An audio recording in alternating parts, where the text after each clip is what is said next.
نماز کے دوران بغیر کسی وجہ کے کانسنا یا گلا کا انکارنا، یہ سب آواز کی شکل ہے، فقہا کہتے ہیں یہ گفتگو کا حصہ ہے، اور گفتگو سے نماز فاسد ہوتی ہے۔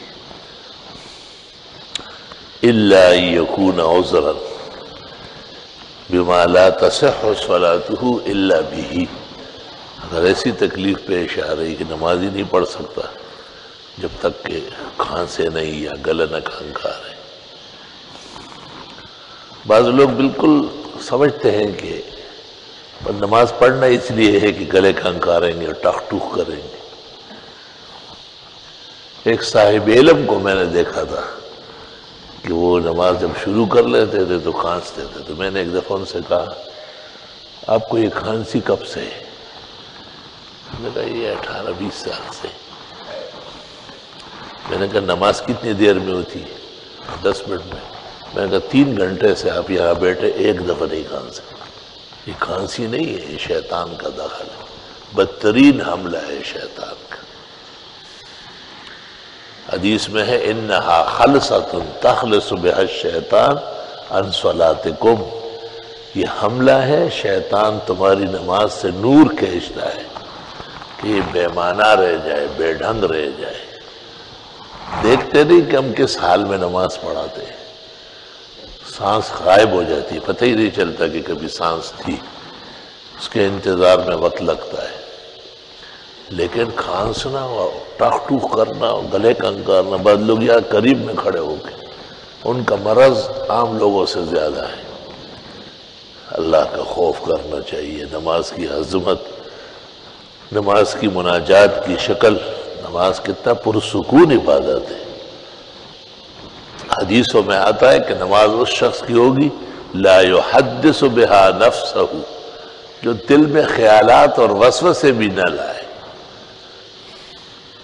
تو علماء دین پر اشکال کرتے ہیں کہ خیال آنا، وسوسہ آنا یہ تو اختیار میں نہیں ہے، تو پھر جواب دیتے کہ نہیں، بعض لوگوں کی عادت یہ ہے کہ ان کے خیال اور وسوسے کا محل وہ نماز ہے، نماز کے علاوہ کوئی خیال، کوئی فکر نہیں، کوئی حرکت نہیں۔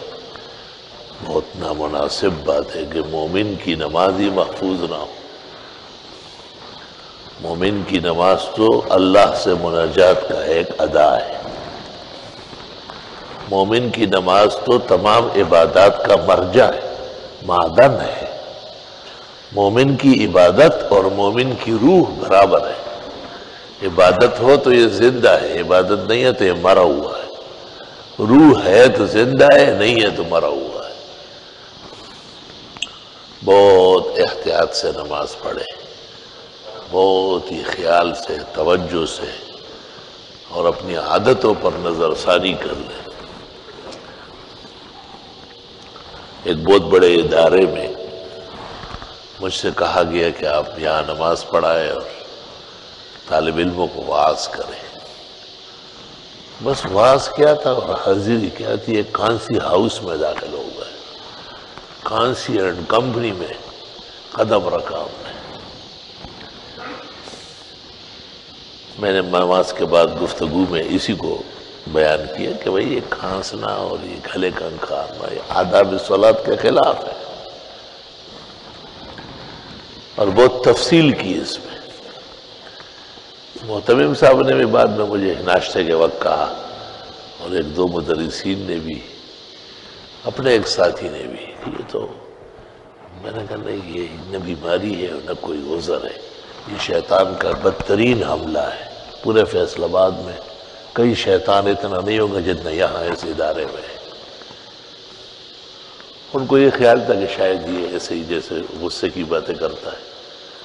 اگلے دن اسی نماز میں میں نے انہی آدمیوں کا دوبارہ وہاں چلتے، واللہ العظیم ایک ٹاک ٹوک نہیں تھا۔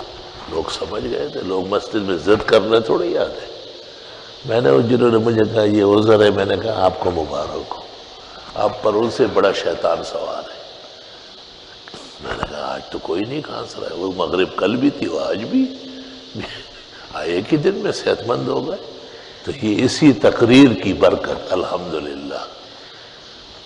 خود اعتراف کیا ہوا کہ محتمم صاحب نے کہ ہم نے کبھی بھی زندگی میں نماز کے آداب بیان نہیں کی. میں نے کہا اسی کو ادارہ کہتے ہیں کہ بورڈ لگا ہوا ہو اور آگے کام نہ ہو.